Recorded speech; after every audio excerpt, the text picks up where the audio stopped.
ஆச்சு. குழந்தைங்க 2 பேருக்கும் பால்ல 5 பீஸ் மாத்திரை போட்டு கலந்து குடுத்துட்டேன். நல்லா ஆனா அவங்க பார்க்க தூங்குற மாதிரி இருக்கு. ஆனா நாளைக்கு வச்சு செத்துட்டாங்களா?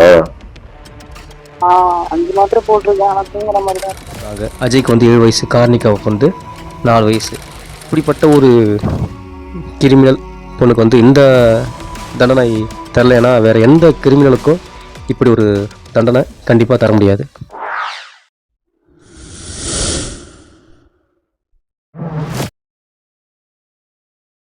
பிரியாணி அபிராமி இவங்களை பற்றி உங்களுக்கு மறந்து போயிருந்தா, சில வருடங்களுக்கு முன்பாக இந்த டிக்டாக் செயலி வந்து ஆக்டிவாக இருந்தப்போ வந்து இவங்களுக்கும் இன்னொரு பிரியாணி கடை உரிமையாளருக்கும் வந்து திருமணத்தை மீறி ஒரு தொடர்பு இருந்ததால் இவங்க 2 பேரும் வந்து பிளான் பண்ணி இந்த அபிராமி என்பவருடைய வந்து குழந்தைகளை விஷம் வைத்து சாகடிச்சிட்டு அதுக்கப்புறம் இவங்க 2 பேரும் வந்து கேரளா தப்பிச்செல்ல திட்டமிட்டு பின்பு இந்த கோயம்பேடு பஸ் ஸ்டாப்பில் வைத்து போலீஸ் அரெஸ்ட் பண்ணி 7 வருஷமாக சிறையில் இருந்திருக்காங்க.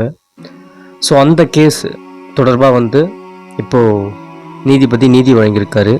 சென்னை குன்றத்தூர் அடுத்த 3ஆம் கட்டளை பகுதியை சேர்ந்த விஜய் அவருடைய மனைவி தான் இந்த அபிராமி.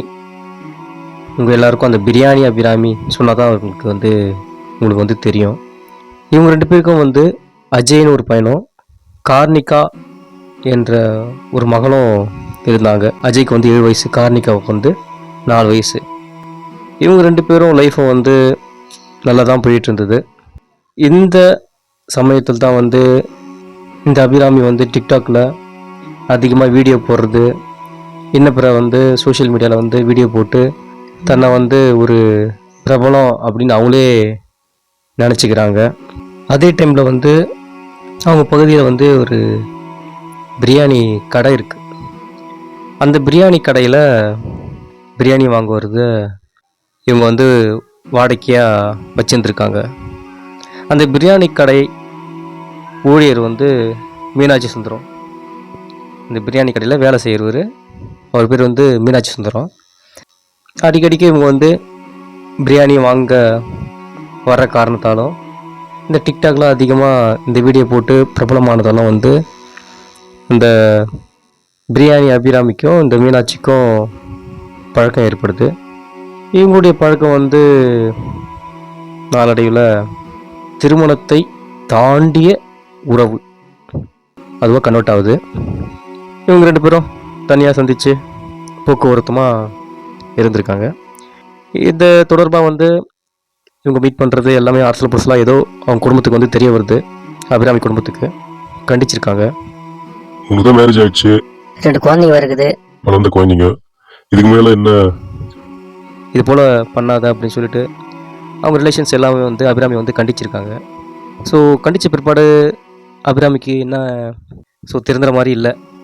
இந்த அபிராமியும் அந்த பிரியாணி கடை ஊழியர் மீனாட்சி சுந்தரமும் சேர்ந்து வந்து வேறு எங்கேயாச்சும் பிற மாநிலத்துக்கு சென்று நம்ம லைஃப்பை நியூவாக ஸ்டார்ட் பண்ணிக்கலாம் அப்படின்னு சொல்லிட்டு பிளான் பண்ணுறாங்க. நான் பிளான் பண்ணும்போது அவங்க 2 பேரும் தனியாக போனால் பரவாயில்ல, ஆனால் என்ன காரணத்திற்காகவோ இந்த 2 குழந்தைகளையும் சாவடிக்க இவங்க பிளான் பண்ணுறாங்க. அதன் காரணமாக வந்து அந்த 2 குழந்தைகளை இவங்க 2 பேரும் சேர்ந்து, அதாவது 2 பேரும் பிளான் பண்ணி அந்த குழந்தைகளுக்கு வந்து தூக்கு மாத்திரை கொடுத்து அந்த அபிராமி சாவடிக்கிறா. இந்த மாதிரி வந்து அந்த குழந்தைங்களுக்கு தூக்கு மாத்திரை கொடுத்துட்டு இந்த பிரியாணி கடை ஊழியர் வந்து அந்த அபிராமிக்கு ஃபோன் பண்ணுற கான்வர்சேஷன் வந்து அந்த டைமில் வந்து வைரலாக போயிட்டு இருந்தது. அந்த 2 குழந்தைங்க வந்து சாகிற தருவாயில் இருக்குது. அந்த டைமில் இவங்க 2 பேரும் பேசிகிட்டு இருந்த ஃபோன் கான்வர்சேஷன் வந்து அப்போதைக்கு வைரலாக இருந்துச்சு. அதுக்கப்புறம் இந்த அபிராமி வந்து அந்த 2 குழந்தைங்களை சாவச்சிட்டு இந்த மீனாட்சி சுந்தரத்தோட கேரளாவுக்கு தப்பிச்சல பிளான் பண்ணி கோயம்பேட்டில் வெயிட் பண்ணிட்டு இருந்திருக்காங்க. இது வந்து எப்படியோ ஃபேமிலிக்கு தெரிய வந்து எனக்கு குழந்தைங்க இறந்துச்சு இல்லையா, இவங்க போயிட்ட பிற்பாடு இந்த குழந்தைங்களை வந்து உறவினர்கள்லாம் பார்த்து இறந்ததை கன்ஃபார்ம் பண்ணி அதுக்கப்புறம் போலீஸ் கிட்ட கம்ப்ளைண்ட் கொடுத்து அந்த போலீஸ் வந்து தேடியிருக்காங்க. தேடின பிற்பாடு வந்து இந்த கோயம்பேடு பேருந்து நிலையத்தில் வந்து வச்சு இவங்க 2 பேரையும் கைது பண்ணி கூப்பிட்டு போகிறாங்க. இது தொடர்பான வழக்கு வந்து செங்கல்பட்டு நீதிமன்றத்தில் நடந்திருந்தது.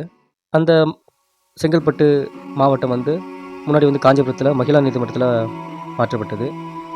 இதைத் தொடர்ந்து வந்து 24 ஜூலை அன்று தீர்ப்பு வழங்கியிருக்காங்க.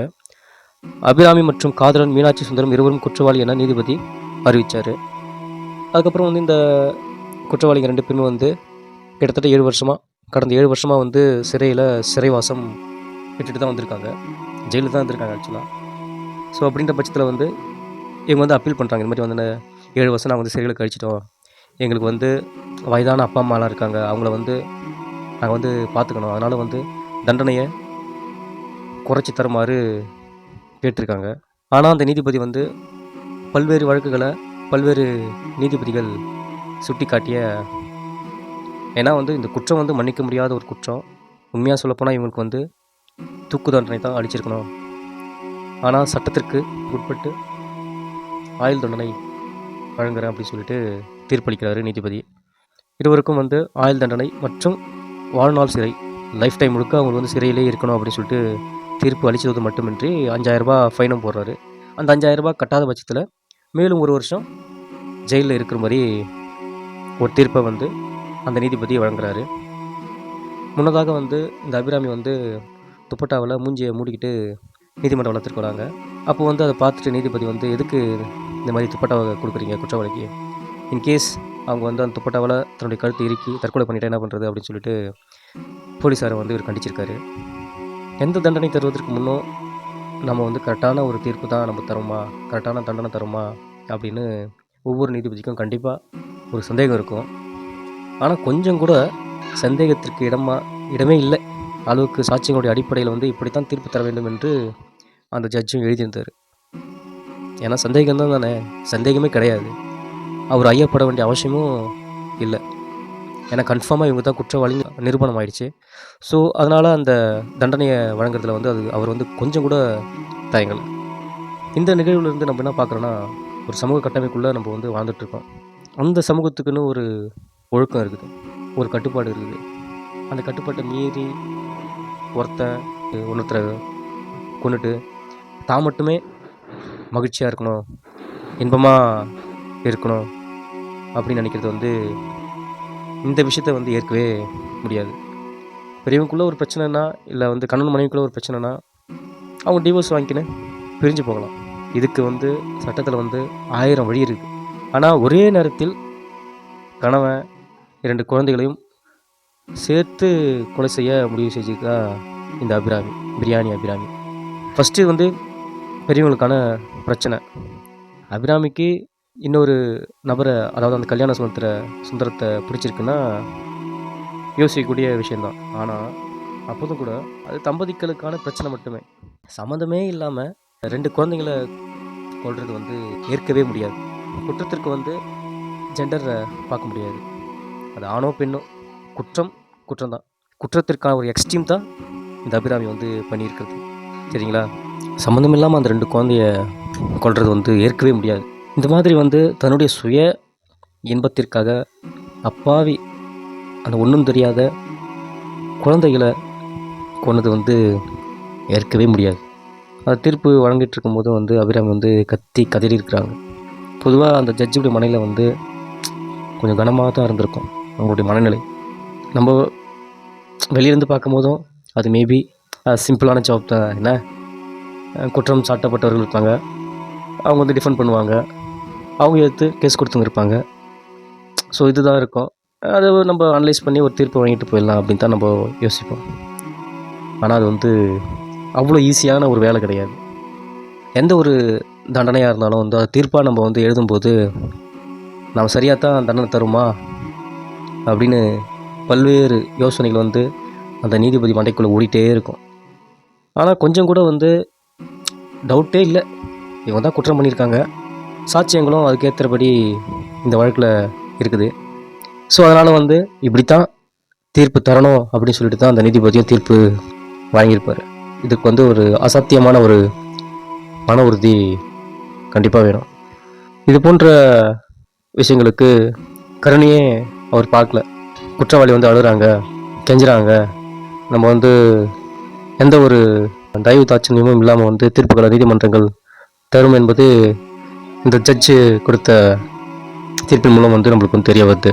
அந்த ஜட்ஜு வந்து செம்மல்னு நினைக்கிறேன். அவருடைய தந்த இந்த ஜட்ஜ்மெண்ட் வந்து கண்டிப்பாக hats off to that judge Semmal அவர்கள் மிகச்சிறந்த ஒரு தீர்ப்பை வந்து இந்த வழக்கில் வந்து வழங்கியிருக்காரு. கருணை அடிப்படையில் தன்னை விடுவிக்குமாறு அபிராமி வந்து கேட்குறாங்க. ஆனால் இந்த உலகத்தில் வந்து கருணை என்ற வார்த்தையை கூட சொல்ல தகுதி இல்லாதவர் தான் அந்த பிரியாணி அபிராமி. அபிராமியின் கணவர் வந்து தனியார் வங்கியில் வேலை பார்த்துட்டு இருந்திருக்காரு. வீட்டில் இருந்தபடியே அபிராமி வந்து டிக்டாக்ல வந்து கொஞ்சம் ஃபேமஸ் ஆயிட்டாங்க. ஆனால் எப்பாற்பட்ட துறையாக இருந்தாலும் வந்து ஒருத்தவங்களுடைய வெற்றி வந்து அவங்க இதயத்துக்குள்ளவே இருந்திருக்கணும். அந்த இதயத்துலேருந்து மேலே மண்டிக்கு போயிட்டா அவ்வளோதான், தான் தான் பெரிய ஆளு அப்படின்னு சொல்லிட்டு கணவன் மனைவிக்குள்ளே பிரச்சனை வரும். ஏற்கனவே ஒரு முறை வந்து இந்த விஜய், அதாவது அபிராமியுடைய கணவர், அந்த குழந்தைகளுடைய தந்தை, அவரோட நிறைய வாட்டி வந்து பிரச்சனை ஏற்பட்டு நிறைய வாட்டி வீட்டு விட்டு வெளியே போகிறது, கோச்சிக்கிட்டு அவங்க அம்மா வீட்டுக்கு போகிறது அப்படின்னு சொல்லிட்டு நிறைய வாட்டி இதேமாரி சூழல் தான் அவங்க 2 பேருக்குள்ளும் இருந்திருக்குது. 2வது முறையாக அபிராமி வந்து மிஸ்ஸிங் அப்படின்னு சொல்லுவதுமே ஃபஸ்ட்டு விஜய் வந்து அபிராமி வந்து அவங்க வீட்டுக்கு தான் போய் பார்த்துக்கிறாரு. அப்போ தான் அந்த பிரியாணி கடைக்கார சுந்தரம் வந்து சிக்கியிருக்காரு. அவரை வச்சு தான் அபிராமியை வந்து பிடிச்சிருக்காங்க. இப்போதைக்கு இந்த social media, TikTok, Instagram, reels இது ஒரு காரணமாக இருந்தால் கூட அதுவே வந்து முழுக்க காரணமாக கண்டிப்பாக கிடையாது. ரீல்ஸ் போடுறவங்க எல்லாருமே இப்படி செய்கிறது கிடையாது. டிக்டாக் பண்ணுறவங்க பண்ணனவங்க எல்லாருமே வந்து இந்த மாதிரி விவகாரங்களை செய்கிறது கிடையாது. நான் கூட அந்த ஆடியோ கேட்டேன்.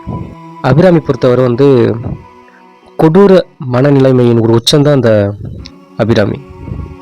சுந்தரத்துடன் அந்த அபிராமி வந்து பேசும் ஆடியோவை ஒரு முறை நான் கேட்டேன். அப்போ அபிராமி சொல்கிறாங்க, செத்துட்டாங்களா? 5 மாத்திரை போட்டிருக்கேன், ஆனால் தூங்குற மாதிரி தான் இருக்காங்க. இன்னும் பயமே இல்லாம பேசுறேன், எனக்கு பயமா இருக்கு. சரி, இப்ப என்ன பண்ணலாம்? என்ன பண்றது எனக்கு தெரியல. 2 பேரும் எங்கேயும் ஊருக்கு போயிடலாம். அது நான் உன்னை ஓடி போட்டு என்ன பிளான் பண்ணேன். ஹவுஸ் ஓனர் இருக்காங்களா பாரு. இந்த மாதிரி தான் இருவரும் வந்து அந்த பொண்ணு கான்வர்சேஷனில் வந்து பேசிகிட்டு இருக்காங்க. அதாவது அந்த அபிராமி அந்த குழந்தைங்களுக்கு தூக்க மாத்திரை கொடுத்துட்டா. தூக்க மாத்திரை கொடுத்த பிற்பாடு இந்த சுந்தரம் அந்த அபிராமிக்கு ஃபோன் பண்ணி இந்த மாதிரி கான்வர்சேஷன் பண்ணுறாங்க 2 பேரும். ஆக மொத்தத்தில் கொஞ்சம் கூட குற்ற உணர்வு இல்லாமல் தான் இவங்க 2 பேரும் இந்த காரியங்களை செய்கிறாங்க.